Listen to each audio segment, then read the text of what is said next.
أشهد أن لا إله إلا الله لا شريك له وأشهد أن محمدا عبده ورسوله أما بعد فأعوذ بالله من الشيطان الرجيم بسم الله الرحمن الرحيم الحمد لله رب العالمين الرحمن الرحيم مالك يوم الدين إياك نعبد وإياك نستعين اهدنا الصراط المستقيم الحمد لله رب العالمين الرحمن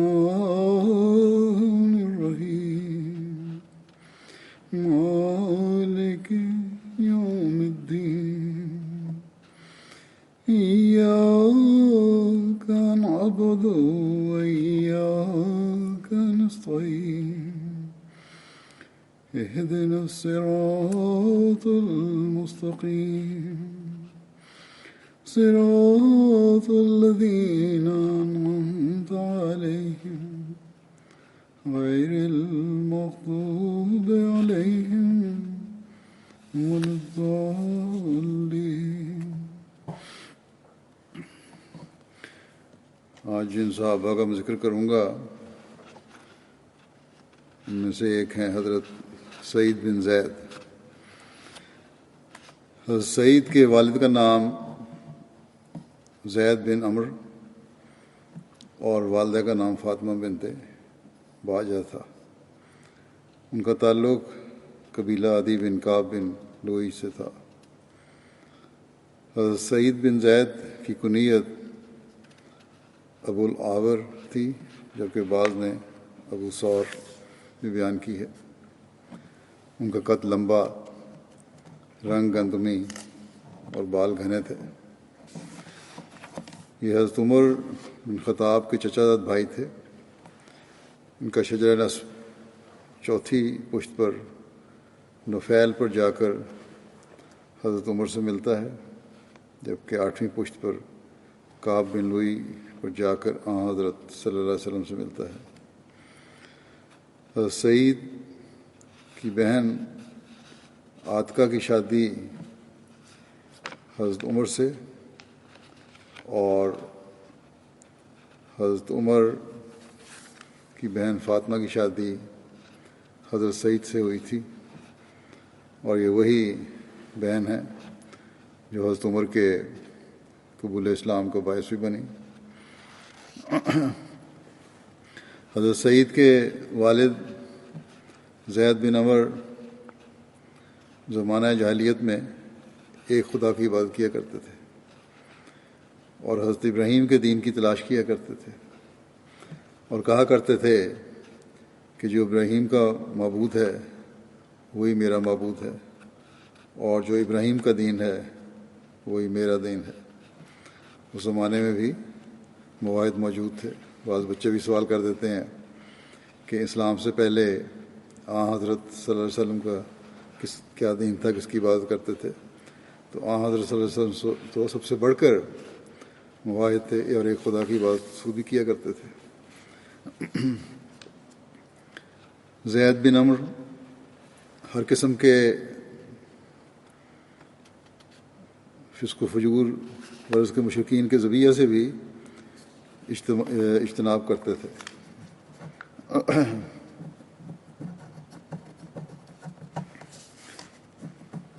ایک دفعہ نبی کریم صلی اللہ علیہ وسلم سے ان کی ملاقات آپ صلی اللہ علیہ وسلم کی بعثت سے قبل ہوئی، جس کی تفصیل صحیح بخاری میں یوں بیان ہوئی ہے کہ حضرت عبداللہ بن عمر سے روایت ہے کہ نبی صلی اللہ علیہ وسلم زید بن عمر بن نفیل سے بلدہ مقام کے نیچے ملے، بیشتر اس کے کہ نبی صلی اللہ علیہ وسلم پر وہی اتری تھی، یعنی علیہ وسلم کے دعویٰ نبوت سے پہلے کی بات ہے۔ بلدہ یہ مکے سے مغرب کی طرف ایک وادی کا نام ہے، مکے کی طرف جاتے ہوئے تنعیم کے راستے میں ہے۔ نبی صلی اللہ علیہ وسلم کے سامنے دسترخوان رکھا گیا، آپ صلی اللہ علیہ وسلم نے کھانے سے انکار کر دیا۔ زید نے کہا کہ میں بھی اس سے نہیں کھایا کرتا جو تم اپنے تھانوں میں ذبح کرتے ہو، اور میں صرف وہی کھاتا ہوں جس پر اللہ کا نام لیا جائے۔ آپ صلی اللہ علیہ وسلم نے اس احتیاط کے تقاضے کے تحت نہیں کھایا کہ غیر اللہ کے نام پہ ذبح کیے گئی چیزیں۔ اس پر زید نے بھی کہا کہ میں بھی غیر اللہ کے نام پر ذبح کی چیزیں نہیں کھاتا۔ پھر آگے چلتی ہے روایت کی، اور زید بن عمر قریش کی قربانیوں کو معیوب سمجھا کرتے تھے اور کہتے تھے کہ بکری کو بھی اللہ تعالیٰ نے پیدا کیا اور آسمان سے اس کے لیے پانی برسایا اور زمین سے اس کے لیے چارہ اگایا، پھر تم کو اللہ کے سوا اوروں کے نام پر ذبح کرتے تم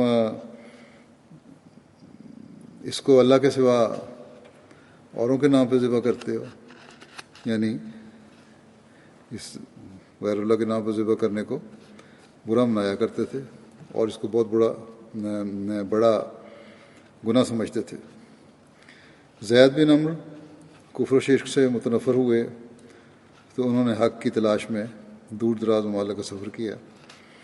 ان کے سفر کے متعلق صحیح بخاری کی ایک اور روایت میں یوں بیان ہوا ہے، حضرت ابن عمر روایت کرتے ہیں کہ زید بن عمر بن نفیل شام کے ملک کی طرف دین کے متعلق دریافت کرنے کے لیے گئے تاکہ اس کی پیروی کریں۔ چنانچہ وہ ایک یہودی عالم سے ملے جس سے انہوں نے ان کے دین کے متعلق پوچھا۔ انہوں نے کہا کہ مجھے بتائیں، شاید میں تمہارا دین ہی اختیار کر لوں۔ یہودی عالم سے پوچھا تو اس نے کہا کہ ہمارے مذہب پر نہ ہونا، یہ تو بگڑ چکا ہے، ورنہ تم بھی غضب الہی سے اپنا حصہ لو گے۔ زید نے کہا میں تو اللہ کے غضب سے بھاگ رہا ہوں اور میں تو اللہ کی ناراضگی کو کبھی برداشت نہیں کروں گا، اور میں اس کی طاقت کہاں رکھتا ہوں۔ پھر انہوں نے پوچھا کہ کیا تم مجھے اس کے علاوہ کسی دین کا پتہ دیتے ہو؟ اس نے کہا، یہودی عالم نے، کہ میں تو یہی جانتا ہوں کہ انسان حنیف ہو۔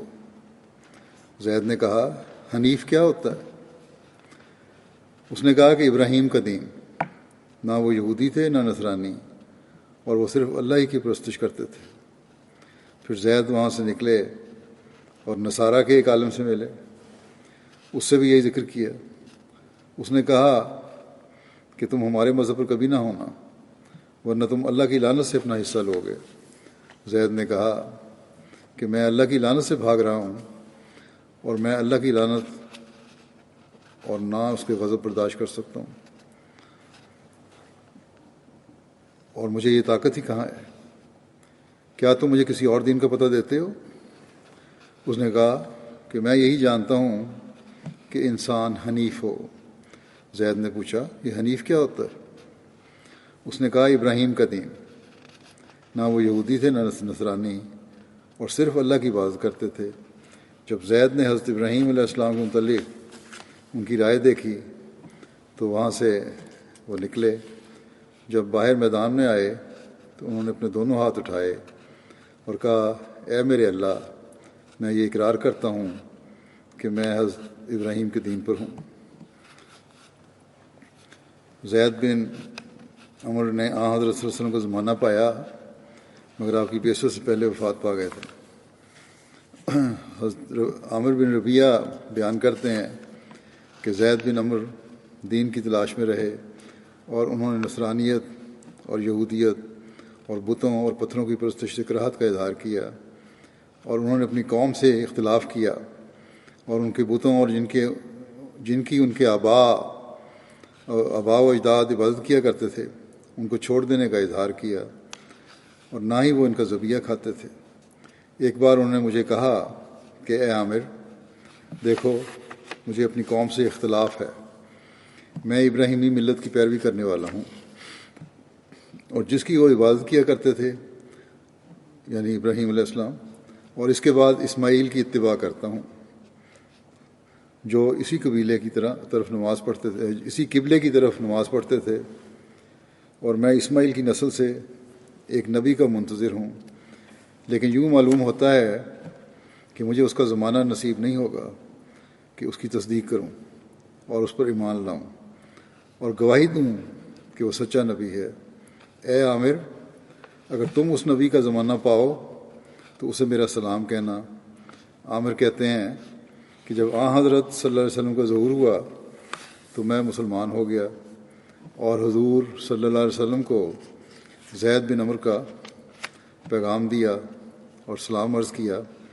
حضور نے سلام کا جواب دیا اور ان کے لیے رحمت کی دعا کی، اور فرمایا میں نے اس کو جنت میں اس طرح دیکھا کہ وہ اپنے دامن کو سمیٹ رہا تھا۔ زید بن عمر کو اپنے مواحد ہونے پر نہایت فخر تھا۔ حضرت اسماء بنت ابو بکر زمانہ جاہلیت کا ایک واقعہ بیان کرتی ہیں کہ میں نے زید بن عمر بن نفیل کو دیکھا کہ کعبے سے اپنی پیٹھ لگائے کھڑے ہیں، یہ کہہ رہے تھے کہ اے قریش کے لوگو، اللہ کی قسم تم میں سے کوئی بھی میرے سوا ابراہیم کے دین پر نہیں ہے۔ اور زید بیٹیوں کو زندہ نہیں گاڑتے تھے، جو عربوں کی بعض قبیلوں کی رسم تھی، بیٹیوں کو زندہ گاڑ دیتے تھے، وہ نہیں گاڑتے تھے، بلکہ جو شخص اپنی بیٹی مارنا چاہتا تھا ان کو پتہ لگتا تو اسے کہتے کہ اسے نہ مارو، اسے نہ مارو، میں اس کا خرچ اور خوراک تمہاری جگہ مہیا کروں گا۔ چنانچہ وہ اس کو لے لیتے۔ جب وہ جوان ہو جاتی تو اس کے باپ سے کہتے کہ اگر تم چاہو تو میں اسے تمہارے سپرد کیے دیتا ہوں، اور اگر چاہو تو میں اس کے سب کام پورے کر دوں گا، یعنی شادی وغیرہ کے خرچے بھی پوری کر دوں گا۔ ایک دوسری روایت میں حضرت اسماء بنت ابو بکر بیان کرتی ہیں، پہلی روایت بخاری کی تھی اور دوسری تاریخ کی وسط الغابہ کی ہے۔ حضرت اسماء بنت ابو بکر بیان کرتی ہیں کہ میں نے زید بن عمر بن نفیل کو کعبہ سے پیٹھ لگائے ہوئے کھڑے دیکھا، وہ کہہ رہے تھے کہ اے قریش کے لوگوں، اس ذات کی قسم جس کے ہاتھ میں زید کی جان ہے کہ میرے سوا تم میں سے کسی نے بھی ابراہیم کے دین پر صبح نہیں کی۔ وہ کہا کرتے تھے کہ اے اللہ، کاش کہ میں تیری عبادت کا پسندیدہ طریق جانتا تو میں اسی طرح تیری عبادت کرتا، لیکن میں اس سے واقف نہیں ہوں۔ پھر وہ اپنی ہتھیلی پر سجدہ کرتے۔ سعید بن مسیب سے مروی ہے کہ زید بن عمر کی وفات رسول اللہ صلی اللہ علیہ وسلم کی بعثت سے 5 سال قبل ہوئی۔ اس وقت قریش خانہ کعبہ کی تعمیر کر رہے تھے۔ جب وہ فوت ہوئے تو یہ کہہ رہے تھے کہ میں دین ابراہیم پر ہوں۔ یہ ذکر سعید بن زید کا ہو رہا تھا، میں ان کے والد کا ذکر ضمناً آ گیا، اور بیٹے کو بھی جو مقام ملا اسلام میں، اور پھر باپ کی جو نیکیاں تھیں اس کی وجہ سے یہ بھی تاریخ میں محفوظ ہو گیا، اور اس لیے میں نے یہاں بیان بھی کر دیا کیونکہ یہ روایتیں بخاری میں بھی ملتی ہیں۔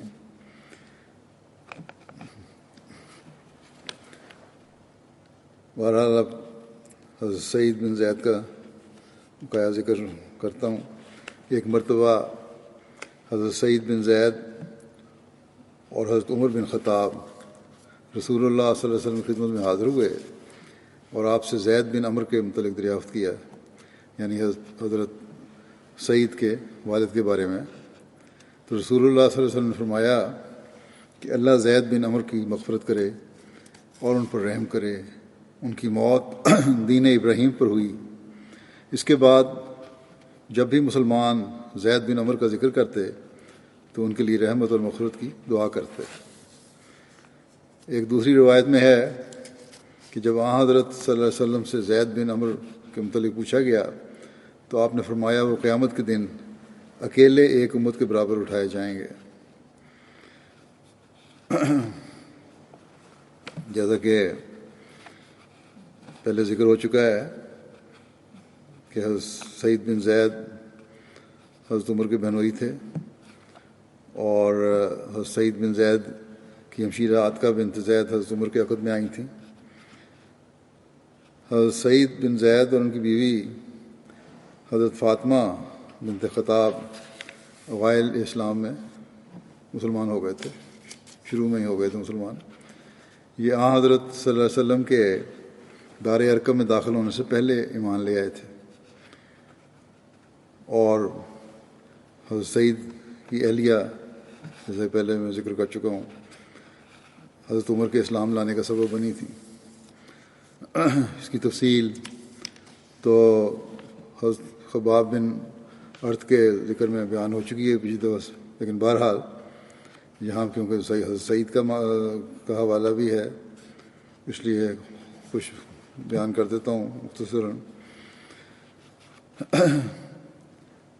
حضرت مرزا بشیر احمد صاحب نصیحت خاتم النبیین میں لکھا ہے کہ حضرت حمزہ کو اسلام لائے ابھی صرف چند دن گزرے تھے کہ اللہ تعالیٰ نے مسلمانوں کو ایک اور خوشی کا موقع دکھایا، اور حضرت عمر بھی جو اسلام کے شدید مخالف تھے وہ مسلمان ہو گئے. حضرت عمر میں سختی کا مادہ تھا، مگر تو تھا پہلے ہی تھا، فطرت میں ہی تھا ان کے، لیکن اسلام کی عداوت نے، دشمنی نے اسے اور بھی زیادہ کر دیا تھا. چنانچہ اسلام سے قبل غریب اور کمزور مسلمانوں کو ان کے اسلام لانے کی وجہ سے بہت زیادہ تکلیف دیا کرتے تھے. ایک دن ان کو خیال آیا کہ ان کو میں تکلیفیں دیتا رہتا ہوں، یہ لوگ تو باز نہیں آتے اور ان میں میان پہ پکے ہیں، تو کیوں نہ اس فتنہ کے بانی کو ختم کر دیا جائے. اس نیت سے وہ گھر سے نکلے، ہاتھ میں لنگی تلوار تھی.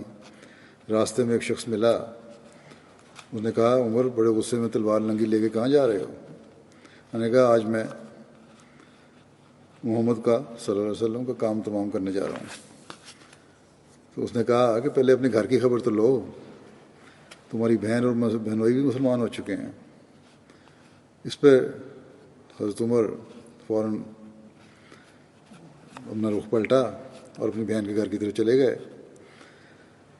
جب گھر کے قریب پہنچے تو اندر سے قرآن کریم کی تلاوت کی آواز آ رہی تھی. خباب بن ارت بڑی خوش الحانی سے وہ پڑھ رہے تھے. یہ آواز سن کے حضرت عمر کا غصہ اور بڑھ گیا. جلدی سے ایک دم دروازہ کھول کے گھر میں داخل ہوئے.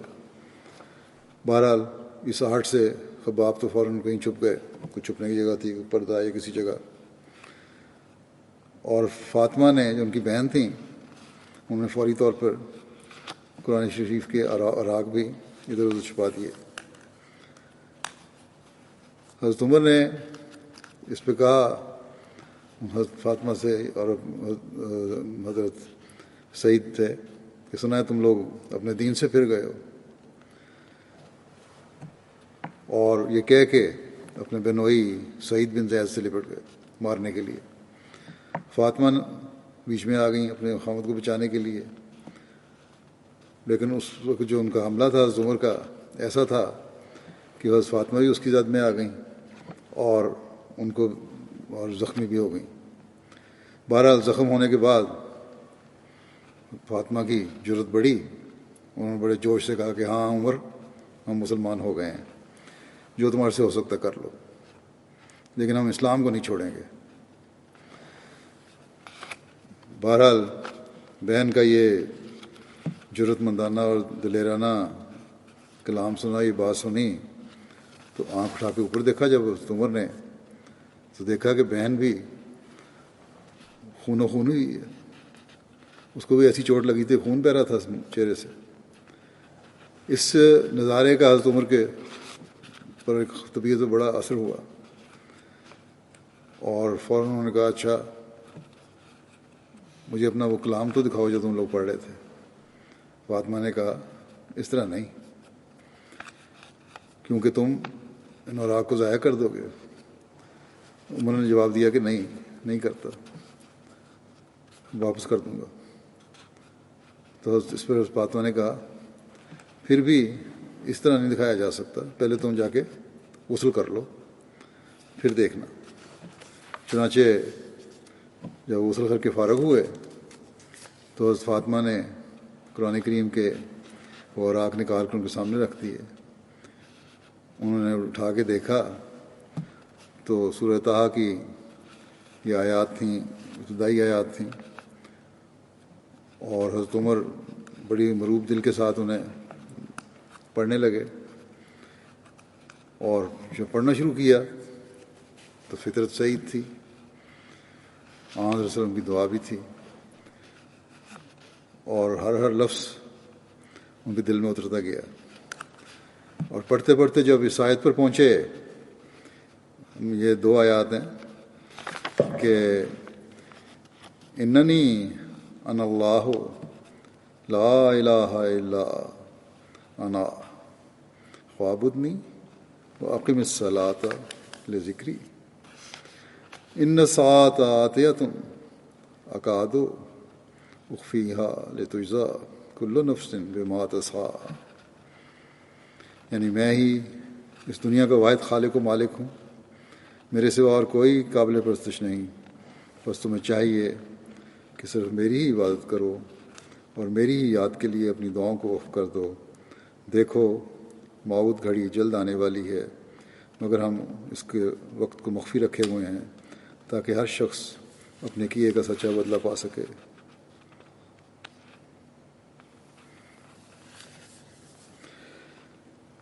جب حضرت عمر نے یہ آیت پڑھی تو گویا ان کی آنکھ کھل گئی، اور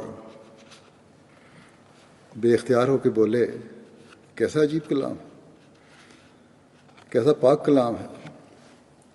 خباب نے جب یہ الفاظ سنے، چھپے ہوئے تھے، وہ فوراً باہر نکل آئے اور خدا کا شکر ادا کیا، اور پھر انہوں نے کہا کہ یہ جو تبدیلی پیدا ہوئی ہے یہ رسول اللہ کی دعا کا نتیجہ ہے، کیونکہ خدا کی قسم ابھی کل ہی میں نے آپ کو یہ دعا کرتے سنا تھا کہ یا اللہ تو عمر بن الخطاب یا عمر بن ہشام یعنی ابو جہل میں سے کوئی ایک ضرور اسلام کو عطا کر دے۔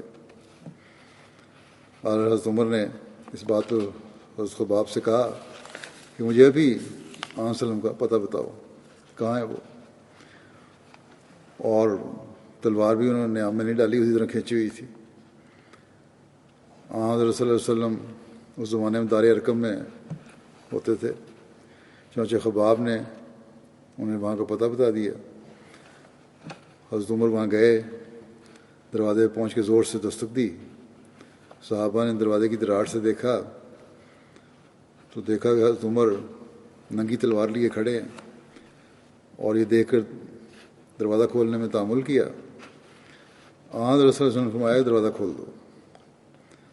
حضرت حمزہ نے بھی کہا، حضرت حمزہ بھی وہاں موجود تھے، کہ دروازہ کھول دو، اگر تو نیک ارادے سے آیا تو بہتر ہے، ورنہ اگر بد ارادہ ہوا تو اسی کی تلوار سے اس کا سر اڑا دوں گا۔ دروازہ کھولا گیا، حضرت عمر ننگی تلوار لیے اندر داخل ہوئے۔ آن صلی اللہ علیہ وسلم نے فرمایا عمر کس ارادے سے آئے ہو؟ پلو پکڑ کھینچا آپ کا، حضرت عمر کا۔ عمر نے عرض کیا یا رسول اللہ میں مسلمان ہونے آیا ہوں۔ آن صلی اللہ علیہ وسلم نے یہ الفاظ سنے تو خوشی سے اللہ اکبر کہا، اور ساتھ ہی صحابہ نے لکھا ہے کہ اس زور سے اللہ اکبر کا نعرہ بلند کیا کہ مکے کی پہاڑیاں بھی گونج اٹھیں۔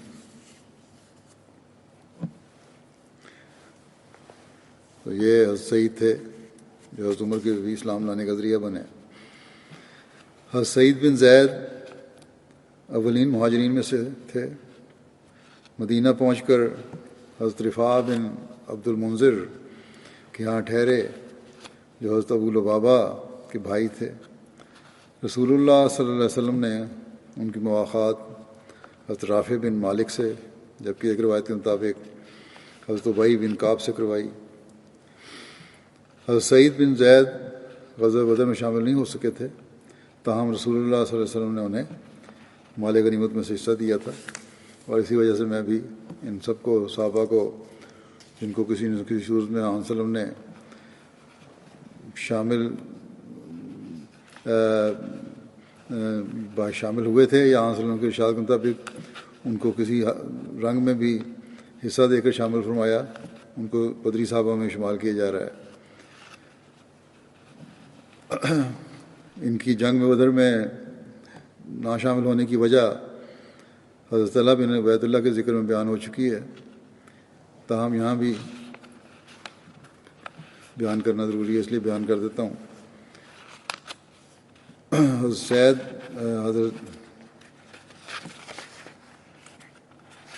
ویسے بھی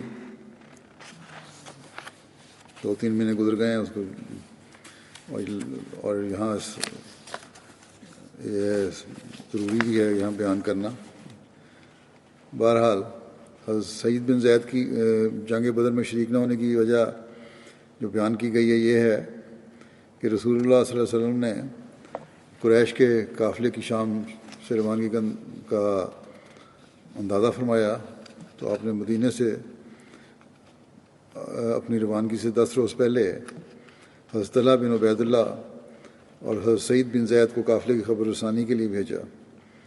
یہ دونوں حورا پہنچے، جگہ ایک وہیں ٹھہرے رہے یہاں تک کہ قافلہ ان کے پاس سے گزرا۔ حورا جو ہے وہ حیرہ احمر پر واقع ایک پڑاؤ ہے جہاں سے حجاز اور شام کے درمیان چلنے والے قافلے گزرتے تھے۔ بہرحال رسول اللہ صلی اللہ علیہ وسلم کو حضرت طلحہ اور حضرت سعید کے واپس آنے سے پہلے ہی یہ خبر معلوم ہو گئی کہ وہ قافلہ تو وہاں سے گزر کے چلا گیا، اس طرف آنے کا ارادہ نہیں ہے۔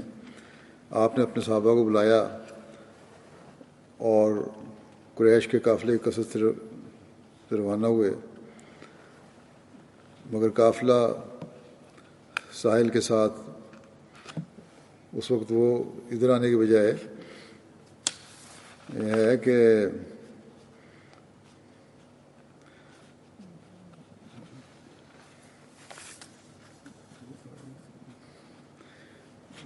قافلہ جب گزر گیا تو ابھی صحیح حالات کی خبر تو نہیں تھی، لیکن یہ بہرحال عام کو خبر پہنچ گئی کہ یہ قافلہ وہاں سے گزر گیا ہے۔ اس پر آپ نے صحابہ کو بلایا اور قافلے کے کثرت سے روانہ ہوئے، مگر قافلہ ساحل کے ساتھ راستے سے تیزی سے نکل گیا اور تلاش کرنے والوں سے بچنے کے لیے دن رات چلتا رہا۔ قافلے والوں نے بھی اپنا راستہ بدل لیا، وہ ادھر ٹکراؤ نہیں ہوا، اس طرف جس راستے سے ان کی توقع تھی آنے کی وہاں سے نہیں گزرا، بلکہ ایک چکر کاٹ کے ساحل کی طرف چلا گیا۔ حضرت طلحہ بن عبید اللہ اور حضرت سعید بن زید مدینہ کے لیے روانہ ہوئے اس کے بعد، تاکہ رسول اللہ صلی اللہ علیہ وسلم کو قافلے کی خبر دیں۔ ان دونوں کو آپ کی غزوہ بدر کے لیے روانگی کا علم نہیں تھا۔ یہ مدینہ اس دن پہنچے جس دن رسول اللہ صلی اللہ علیہ وسلم نے بدر میں قریش کے لشکر سے مقابلہ کیا تھا۔ یہ دونوں بھی رسول اللہ صلی اللہ علیہ وسلم کی خدمت میں حاضر ہونے کے لیے مدینہ سے روانہ ہوئے اور آپ کی بدر سے واپسی پر تربان میں ملے۔ تربان مدینہ سے 19 میل کے فاصلے پر ایک وادی ہے جس میں کثرت سے میٹھے پانی کے کنویں ہیں۔ غزوہ بدر کے لیے جاتے ہوئے رسول اللہ صلی اللہ علیہ وسلم نے یہاں قیام فرمایا تھا۔ یہ قافلہ دوسرا تھا جو تجارتی قافلہ نہیں، ادھر سے نکل گیا، لیکن جو حملہ کرنے والا یا ایک جو فوج ایک آئی تھی حملہ کرنے کے لیے مکے سے، وہ دوسری تھی، وہ لوگ بدر کے مقام پر جن کی مٹ بھیڑ ہوئی۔ لیکن بہرحال آن صلی اللہ علیہ وسلم اس لیے نکلے تھے کہ اس قافلے کو دیکھیں کہ ان کی نیت کیا ہے، یہ نہیں پتہ تھا کہ ایک فوج بھی آ رہی ہے۔ بہرحال آگے ذکر یہ ہے کہ حضرت طلحہ اور حضرت سعید جنگ میں شامل نہ ہوئے، مگر رسول اللہ صلی اللہ علیہ وسلم نے بدر کے مال غنیمت میں سے ان کو حصہ عطا فرمایا، اور یہ دونوں بدر میں شاملین قرار دیے گئے۔ حضرت سعید بن زید عشرہ مبشرہ یعنی ان 10 خوش نصیب صحابہ میں سے ہیں جنہیں رسول اللہ صلی اللہ علیہ وسلم کی زبان مبارک سے اسی دنیا میں جنت کی خوشخبری ملی۔ حضرت عبد الرحمن بن عوف بیان کرتے ہیں کہ رسول خدا صلی اللہ علیہ وسلم نے ابو بکر، عمر، عثمان، علی، طلحہ، زبیر، عبد الرحمن بن عوف، سعد بن ابی وقاص، سعید بن زید اور ابو عبیدہ بن جراح میں سے ایک ایک کا نام لے کر فرمایا یہ جنتی ہیں۔ سعید بن زید بیان کرتے ہیں کہ میں 9 لوگوں کے بارے میں اس بات کی گواہی دیتا ہوں کہ وہ جنتی ہیں، اور اگر میں 10ویں کے بارے میں بھی یہی گواہی دوں تو گناہ گار نہیں ہوں گا۔ کہا گیا وہ کیسے؟ تو انہوں نے کہا کہ ہم رسول اللہ صلی اللہ علیہ وسلم کے ساتھ حراء پہاڑ پر تھے تو وہ ہلنے لگا۔ اس پر آپ صلی اللہ علیہ وسلم نے فرمایا، ٹھہرا رہ اے حراء، یقیناً تجھ پر ایک نبی یا صدیق یا شہید ہے۔ کسی نے پوچھا وہ 10 جنتی لوگ کون ہیں؟ حضرت سعید بن زید نے کہا، رسول اللہ صلی اللہ علیہ وسلم، ابو بکر، عمر، عثمان، علی، طلحہ، زبیر، سعد اور عبد الرحمن بن عوف ہیں۔ اور کہا گیا کہ 10واں کون ہے؟ تو سعید بن زید نے کہا وہ میں۔ سعید بن جبیر بیان کرتے ہیں کہ حضرت ابو بکر، حضرت عمر، حضرت عثمان، حضرت علی، حضرت طلحہ، حضرت زبیر، حضرت سعد، حضرت عبد الرحمن اور حضرت سعید بن زید میدان جنگ میں رسول اللہ صلی اللہ علیہ وسلم کے آگے ہوتے، یعنی آپ کا دفاع کرتے، اور نماز میں آپ کے پیچھے کھڑے ہوتے۔ حکیم بن محمد اپنے والد سے روایت کرتے ہیں کہ انہوں نے حضرت سعید بن زید کی انگوٹھی میں قرآن کریم کی آیت لکھی ہوئی دیکھی۔ حضرت عمر کے دور خلافت میں شام کے معرکے میں جب باقاعدہ فوج کشی ہوئی تو حضرت سعید بن زید حضرت ابو عبیدہ کے ماتحت پیدل فوج کی افسری پر متعین ہوئے۔ دمشق کے محاصرے اور یرموک کی فیصلہ کن جنگ میں نمایاں شجاعت و جاں بازی کے ساتھ شریک رہے۔ جنگ کے دوران حضرت سعید بن زید کو دمشق کی گورنری پر مامور کیا گیا، لیکن انہوں نے حضرت عبیدہ کو لکھا، ابو عبیدہ کو لکھا کہ میں ایسا نہیں کر سکتا کہ آپ لوگ جہاد کریں اور میں اس سے محروم رہوں، اس لیے خط پہنچتے ہی میری جگہ پر کسی اور کو بھیج دیں اور میں جلد سے جلد آپ کے پاس پہنچتا ہوں۔ چنانچہ حضرت ابو عبیدہ نے مجبوراً یزید بن ابو سفیان کو بھجوا دیا اور حضرت سعید بن زید دوبارہ جنگ میں شامل ہو گئے۔ حضرت سعید بن زید کے سامنے بہت سے انقلابات برپا ہوئے، پیسیوں خانہ جنگیاں پیش آئیں، اور گو وہ اپنے زہد و اتقاء کے باعث ان جھگڑوں سے ہمیشہ کنارہ کش رہے، تاہم جس کی نسبت جو رائے رکھتے تھے اس کو آزادی کے ساتھ ظاہر کرنے میں تعامل بھی نہیں کرتے تھے۔ حضرت عثمان شہید ہوئے تو وہ عموماً کوفہ کی مسجد میں فرمایا کرتے تھے کہ تم لوگوں نے عثمان کے ساتھ جو سلوک کیا، اس سے اگر احد پہاڑ متزلزل ہو جائے تو کچھ عجب نہیں۔ اسی طرح ایک روز کوفہ کی جامعہ مسجد میں مغیرہ بن شعبہ نے حضرت علی کی شان میں برا بھلا کہا تو حضرت سعید بن زید نے فرمایا، اے مغیرہ بن شعب، اے مغیرہ بن شعب، اے مغیرہ بن شعب، میں نے رسول اللہ صلی اللہ علیہ وسلم کو یہ فرماتے ہوئے سنا ہے کہ یہ 10 جنت میں ہوں گے، اور ان میں سے ایک حضرت علی بھی تھے۔ حضرت سعید بن زید مستجاب الدعوات تھے۔ ایک مرتبہ ان پر زمین پر قبضہ کرنے کا الزام لگایا گیا، جس کی تفصیل اس طرح ہے کہ حضرت سعید بن زید کی زمین کے ساتھ ملکہ زمین ایک خاتون عروہ بنت اویس کی تھی۔ اس نے حضرت معاویہ کی طرف سے مقرر کردہ مدینہ پر گورنر مروان بن حکم کے پاس شکایت کی کہ سعید نے ظلم سے میری زمین پر قبضہ کر لیا ہے۔ مروان نے تحقیق کے لیے آدمی مقرر کیے تو حضرت سعید نے انہیں جواب دیا کہ تمہارا کیا خیال ہے کہ میں رسول اللہ صلی اللہ علیہ وسلم سے یہ سننے کے بعد ظلم کر سکتا ہوں کہ جو ظلم کی راہ سے ایک بالش زمین بھی غصب کرے گا، قیامت کے دن 7 زمینیں اس کے گلے کا طوق ہوں گی۔ اس کے بعد انہوں نے کہا، اے خدا، اگر عروہ جھوٹ بولتی ہے تو اس کو اس وقت تک موت نہ دے جب تک اس کی نظر نہ جاتی رہے اور اس کی قبر اس کے گھر کا کنواں نہ بنے۔ چنانچہ لکھا ہے کہ اروا پہلے بصارت کی نعمت سے محروم ہوئی، پھر ایک روز چلتے ہوئے اپنے ہی گھر کے کنویں میں گر کر مر گئی۔ اس کے بعد یہ محاورہ بن گیا اور اہل مدینہ یہ کہنے لگے کہ آماک اللہ کما آما اروا، کہ اللہ تجھے اسی طرح اندھا کرے جس طرح اس نے اروا کو اندھا کیا تھا۔ حضرت سعید بن زید نے 50 یا 51 ہجری میں تقریباً 70 برس کی عمر میں جمعے کے دن وفات پائی۔ بعض روایت کے مطابق وفات کے وقت ان کی عمر 70 سال تھی، 70 سال سے متجاوز تھی، زیادہ تھی۔ نواح مدینہ میں بمقام عقیق ان کا مستقل مسکن تھا، اور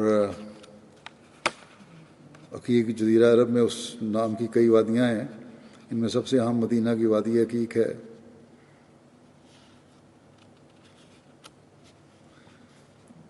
جو مدینہ کے جنوب مغرب سے شمال مشرق تک پھیلی ہوئی ہے، اور اس میں مدینہ منورہ کی ساری وادیاں آ کر شامل ہو جاتی ہیں۔ بہرحال حضرت عبداللہ بن عمر جمعہ کی تیاری کر رہے تھے، جب انہوں نے حضرت سعید کی وفات کی خبر سنی تو وہ جمعے پہ نہیں گئے، بلکہ اسی وقت عقیق کی طرف روانہ ہو گئے۔ حضرت سعد بن ابی وقاص نے غسل دیا اور ان کی نعش مبارک لوگ کندھوں پر رکھ کر مدینہ لائے۔ پھر حضرت عبداللہ بن عمر نے نماز جنازہ پڑھائی اور مدینہ میں ان کی تدفین ہوئی۔ ایک دوسری روایت کے مطابق حضرت عبداللہ بن عمر نے حضرت سعید بن زید کی وفات کی خبر سنی تو وہ جمعہ پر جانے کی تیاری کر رہے تھے، لیکن جمعہ پر نہ گئے اور ان کی طرف گئے اور انہیں غسل دیا، خوشبو لگائی اور ان کی نماز جنازہ پڑھائی۔ جبکہ عائشہ بنت سعد بیان کرتی ہیں کہ حضرت سعید بن زید کو حضرت سعد بن وقاص نے غسل دیا اور خوشبو لگائی، پھر گھر آئے اور خود بھی غسل کیا۔ پھر جب گھر سے باہر نکلے تو کہا کہ حضرت سعید بن زید کو غسل دینے کی وجہ سے غسل نہیں کیا، بلکہ گرمی کی وجہ سے میں نے غسل کیا ہے۔ حضرت سعید بن زید کی نماز جنازہ حضرت عبداللہ بن عمر نے پڑھائی۔ حضرت سعد بن ابی وقاص اور عبداللہ بن عمر دونوں قبر میں اترے، یعنی لحد کو اندر نعش کو اندر رکھنے کے لیے لحد میں۔ حضرت سعید بن زید نے مختلف اوقات میں 10 شادیاں کیں اور ان بیویوں سے 13 لڑکے اور 19 لڑکیاں ان کے پیدا ہوئیں۔ اگلا ذکر ہے، مختصر کچھ کر دیتا ہوں اس کا۔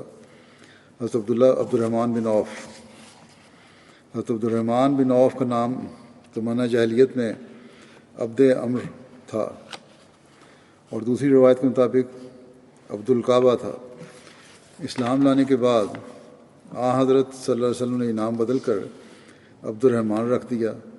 ان کا تعلق قبیلہ بنو زہرہ بن کلاب سے تھا۔ سہلہ بنت عاصم بیان کرتی ہیں کہ حضرت عبد الرحمن بن عوف سفید خوبصورت آنکھوں والے، لمبی پلکوں، لمبے ناک والے تھے۔ سامنے کے اوپر والے دانت میں سے کچلی والے دانت لمبے تھے، کانوں کے نیچے تک بال تھے، گردن لمبی، ہتھیلیاں مضبوط اور انگلیاں موٹی تھیں۔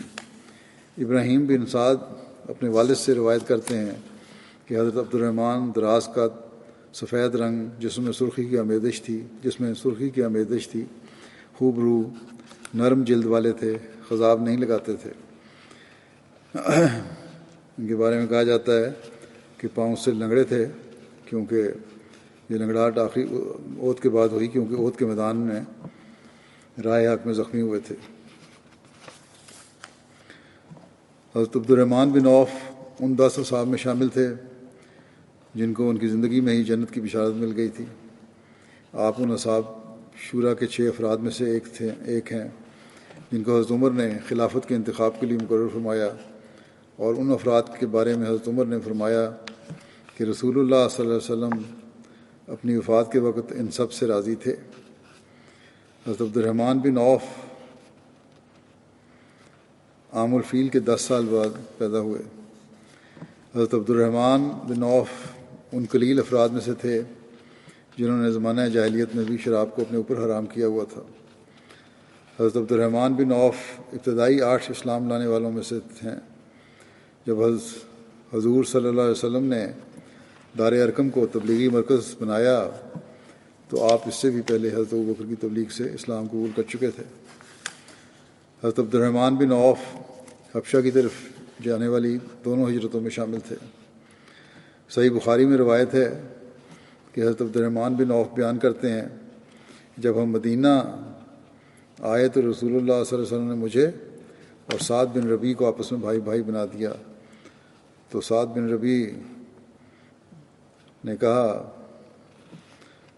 کہ میں انصار میں سے زیادہ مالدار ہوں۔ یہ سعد بن ربیع کے ذکر میں بھی روایت آ چکی ہے، لیکن بہرحال جہاں بھی ذکر کرتا ہوں، سو میں تقسیم کر کے نصف مال آپ کو دے دیتا ہوں، اور میری 2 بیویوں میں سے جو آپ پسند کریں میں آپ کے لیے اس سے دستبردار ہو جاؤں گا۔ جب اس کی عدت گزر جائے تو اس سے آپ نکاح کر لیں۔ یہ سن کر حضرت عبد الرحمن نے حضرت سعد سے کہا کہ اللہ تعالیٰ آپ کے اہل اور مال میں آپ کے لیے برکت رکھتے، مجھے اس کی کوئی ضرورت نہیں۔ کیا یہاں کوئی بازار ہے جس میں تجارت ہوتی ہو؟ حضرت سعد نے بتایا کہ قینقاع کا بازار ہے۔ حضرت عبد الرحمن یہ معلوم کر کے صبح سویرے وہاں گئے، وہاں کاروبار کیا، اور انہوں نے وہاں پنیر اور گھی منافع کے طور پر بچایا، اور اسے لے کر حضرت سعد کے گھر والوں کے پاس واپس پہنچے۔ پھر اسی طرح ہر صبح آپ وہاں بازار میں جاتے اور کاروبار کرتے رہے اور منافع کماتے رہے۔ ابھی کچھ عرصہ گزرا تھا کہ حضرت عبد الرحمن آئے اور ان پر زعفران کا نشان تھا۔ تو رسول اللہ صلی اللہ علیہ وسلم نے پوچھا کہ کیا تم نے شادی کر لی ہے؟ عرض کیا جی ہاں۔ آپ نے فرمایا کس سے؟ انہوں نے کہا کہ انصار کی ایک عورت سے۔ فرمایا کتنا مہر دیا ہے؟ عرض کیا 1 گٹھلی کے برابر سونا، یا کہا سونے کی گٹھلی۔ نبی صلی اللہ علیہ وسلم نے فرمایا کہ ولیمہ بھی کرو، خواہ ایک بکری کا ہی صحیح۔ حضرت عبد الرحمن بن عوف بیان کرتے ہیں کہ میں نے اپنے آپ کو اس حالت میں بھی دیکھا کہ اگر میں کوئی پتھر بھی اٹھاتا تو امید کرتا کہ نیچے سونا یا چاندی ملے گی، یعنی اللہ تعالیٰ نے تجارت میں اتنی برکت رکھتی تھی۔ حضرت عبد الرحمن بن عوف غزوہ بدر، احد سمیت تمام غزوات میں حضرت صلی اللہ علیہ وسلم کے ساتھ شریک رہے۔ جنگ بدر کا ایک واقعہ بیان کرتے ہوئے حضرت عبد الرحمن بن عوف کہتے ہیں کہ میں بدر کی لڑائی میں صف میں کھڑا تھا کہ میں نے اپنے دائیں بائیں نظر ڈالی تو کیا دیکھتا ہوں کہ 2 انصاری لڑکے ہیں، ان کی عمریں چھوٹی ہیں۔ میں نے آرزو کی کہ کاش میں ایسے لوگوں کے درمیان ہوتا جو ان سے زیادہ جوان اور تنومند ہوتے۔ اتنے میں ان میں سے ایک نے مجھے ہاتھ سے دبا کر پوچھا کہ چچا کیا ابو جہل کو پہچانتے ہو؟ میں نے کہا ہاں۔ بھتیجے تمہیں اس سے کیا کام ہے؟ اس نے کہا کہ مجھے بتایا گیا کہ وہ رسول اللہ صلی اللہ علیہ وسلم کو گالیاں دیتا ہے، اور اس ذات کی قسم ہے جس کے ہاتھ میں میری جان ہے، اگر میں اس کو دیکھ پاؤں تو میری آنکھ سے اس کی آنکھ جدا نہ ہوگی جب تک ہم دونوں میں سے وہ نہ مر جائے جس کی مدت پہلے مقدر ہے۔ مجھے اس سے بڑا تعجب ہوا، عبد الرحمن کہتے ہیں۔ پھر دوسرے نے مجھے ہاتھ سے دبایا، اس نے بھی مجھے اسی طرح پوچھا۔ ابھی تھوڑا عرصہ گزرا ہوگا کہ میں نے ابو جہل کو لوگوں میں چکر لگاتے دیکھا۔ میں نے کہا دیکھو یہ ہے وہ تمہارا ذاتی جس کے متعلق تم نے مجھ سے دریافت کیا تھا۔ یہ سنتے ہی وہ دونوں جلدی سے اپنی تلواریں لیے اس کی طرف لپکے اور اسے اتنا مارا کہ اس کو جان سے مار ڈالا، اور پھر لوٹ کر رسول اللہ صلی اللہ علیہ وسلم کے پاس آئے اور آپ کو خبر دی۔ آپ صلی اللہ علیہ وسلم نے پوچھا تم میں سے کس نے اس کو مارا ہے؟ دونوں نے کہا میں نے اس کو مارا ہے۔ آپ نے پوچھا کیا تم نے اپنی تلواریں پہنچ کر صاف کر لی ہیں؟ انہوں نے کہا نہیں۔ آپ نے تلواروں کو دیکھا؟ آپ صلی اللہ علیہ وسلم نے فرمایا تم دونوں نے ہی اس کو مارا ہے۔ اس کا سامان غنیمت معاذ بن عمر بن جموع کو ملے گا، اور ان دونوں کا نام معاذ تھا، معاذ بن افرا اور معاذ بن عمر بن جموع۔ یہ بخاری کی روایت ہے۔ ابو جہل کے قتل کے سلسلے میں یہ وضاحت پہلے بھی ہو چکی ہے، دوبارہ بیان کر دیتا ہوں کہ بعض روایات میں ہے کہ افرا کے 2 بیٹوں موبز اور معاذ نے ابو جہل کو موت کے قریب پہنچا دیا تھا، اور بعد میں حضرت عبداللہ بن مسعود نے اس کا سر تن سجدہ کیا تھا۔ امام ابن حجر نے اس احتمال کا اظہار کیا ہے کہ معاذ بن عمر اور معاذ بن افرا کے بعد موبز بن افرا نے بھی اس پر وار کیا ہوگا۔ یہ بھی شرح بخاری میں فتح الباری میں لکھا ہے۔ اس واقعے کو بیان کرتے ہوئے حضرت مسلمہ رضی اللہ عنہ فرماتے ہیں، انہوں نے اس طرح بیان فرمایا ہے کہ ابو جہل جو مکے کے تمام گھرانوں کا سردار اور کفار کی فوج کا کمانڈر تھا، جب بدر کی جنگ کے موقع پر وہ فوج کی ترتیب کر رہا تھا، حضرت عبد الرحمن بن عوف جیسا تجربہ کار جرنیل کہتا ہے کہ میں نے اپنے دائیں بائیں 2 انصاری لڑکوں کو دیکھا جو 15 سال کی عمر کے تھے۔ میں نے ان کو دیکھ کر کہا کہ آج دل کی حسرتیں نکالنے کا موقع نہیں، بدقسمتی سے میرے ارد گرد ناتجربہ کار بچے اور وہ بھی انصاری بچے کھڑے ہیں جن کو جنگ سے کوئی مناسبت ہی نہیں۔ مسلم اور لکھتے ہیں کہ حضرت عبد الرحمن کہتے ہیں کہ میں اسی ادھیڑ بن میں تھا کہ دائیں طرف سے میرے پہلو میں کونی لگی۔ میں نے سمجھا کہ دائیں طرف کا بچہ کچھ کہنا چاہتا ہے۔ میں نے اس کی طرف اپنا منہ موڑا۔ اس نے کہا، چچا ذرا جھک کر بات سنو، میں آپ کے کان میں ایک بات کہنا چاہتا ہوں تاکہ میرا ساتھی اس بات کو سن نہ لے۔ وہ کہتے ہیں جب میں نے اپنا کان اس کی طرف جھکایا تو اس نے کہا، چچا وہ ابو جہل کون سا ہے جو رسول کریم صلی اللہ علیہ وسلم کو اس قدر دکھ دیا کرتا تھا؟ چچا میرا دل چاہتا ہے کہ میں اس کو ماروں۔ وہ کہتے ہیں کہ میں ابھی اس کی بات یہ ختم نہیں ہوئی تھی کہ میرے بائیں پہلو میں کونی لگی اور میں نے اپنے بائیں طرف کے بچے کی طرف جھک گیا، اور اس بائیں طرف والے بچے نے بھی یہی کہا کہ چچا وہ ابو جہل کون سا ہے جو رسول کریم صلی اللہ علیہ وسلم کو اتنا دکھ دیا کرتا تھا؟ میرا دل چاہتا ہے کہ میں آج اس کو ماروں۔ حضرت عبد الرحمن بن عوف کہتے ہیں، باوجود تجربہ کار سپاہی ہونے کے میرے دل میں یہ خیال بھی نہیں آ سکتا تھا کہ ابو جہل جو فوج کا کمانڈر تھا، جو تجربہ کار تھا، سپاہیوں کے حلقے میں کھڑا تھا، اس کو میں مار سکتا ہوں۔ میں نے انگلی اٹھائی اور ایک ہی وقت میں ان دونوں لڑکوں کو بتایا کہ وہ سامنے جو شخص خود پہنے زرہ میں چھپا ہوا کھڑا ہے، جس کے سامنے مضبوط اور بہادر جرنیل ننگی تلواریں اپنے ہاتھوں میں لیے کھڑے ہیں، وہ ابو جہل ہے۔ میرا مطلب یہ تھا کہ میں ان کو بتاؤں کہ تمہارے جیسے ناتجربہ کار بچوں کے اختیار سے یہ بات باہر ہے۔ مگر وہ کہتے ہیں، عبد الرحمن کہتے ہیں کہ میں یہ انگلی جو اشارہ کر رہی تھی ابھی نیچے نہیں جھکی تھی کہ جیسے باز چڑیا پر حملہ کرتا ہے، اسی طرح وہ دونوں انصاری بچے کفار کی صفوں کو چیرتے ہوئے ابو جہل کی طرف دوڑنا شروع ہوئے۔ ابو جہل کے آگے اکرمہ اس کا بیٹا کھڑا تھا جو بڑا بہادر اور تجربہ کار جرنیل تھا، مگر یہ انصاری بچے اس تیزی سے گئے کہ کسی کو وہم و گمان بھی نہ ہو سکتا تھا کہ کس مقصد کے لیے یہ آگے بڑھ رہے ہیں، اور دیکھتے دیکھتے ابو جہل پر حملہ کر کے کفار کی صفوں کو چیرتے ہوئے عین پہرے داروں تک جا پہنچے۔ جو حملہ کرنے کے لیے ابو جہل پر حملہ کرنے کے لیے کفار کی صفوں کو چیرتے ہوئے عین پہرے داروں تک جا پہنچے۔ ننگی تلواریں اپنے ہاتھ میں لیے جو پہرے دار کھڑے تھے وہ وقت پر اپنی تلواریں بھی نیچے نہ لا سکے، صرف ایک پہرے دار کی تلوار نیچے جھک سکی اور ایک انصاری لڑکے کا بازو کٹ گیا۔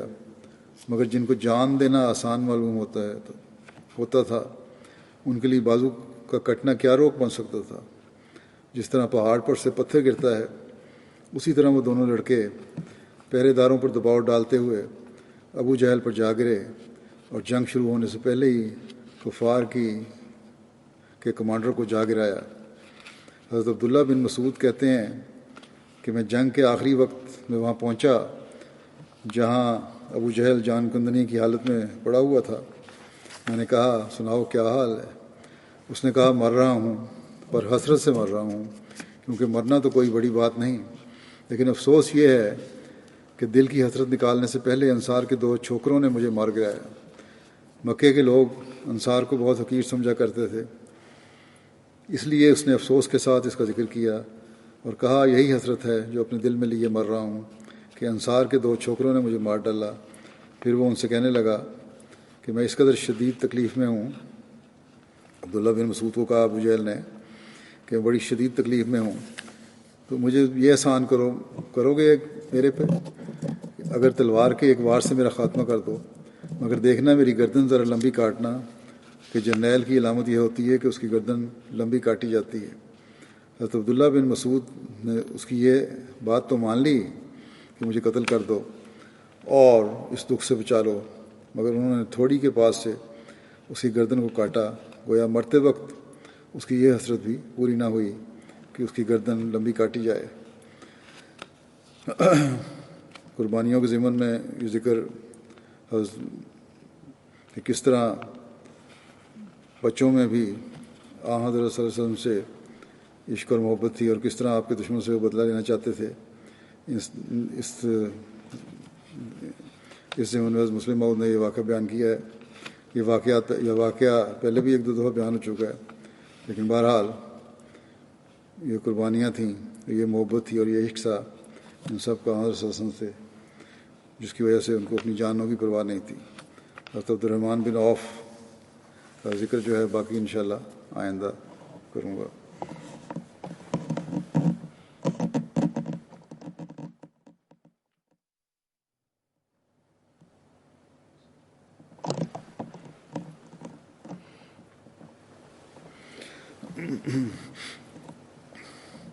الحمد لله نحمده ونستعينه ونستغفره ونؤمن به ونتوكل عليه ونعوذ بالله من شرور أنفسنا ومن سيئات أعمالنا من يهده الله فلا مضل له ومن يضلله فلا هادي له ونشهد أن لا إله إلا الله ونشهد أن محمدا عبده ورسوله عباد الله رحمكم الله إن الله يأمر بالعدل والإحسان وإيتاء ذي القربى وينهى عن الفحشاء والمنكر والبغي يعظكم لعلكم تذكرون اذكروا الله يذكركم وادعوه يستجب لكم ولذكر الله أكبر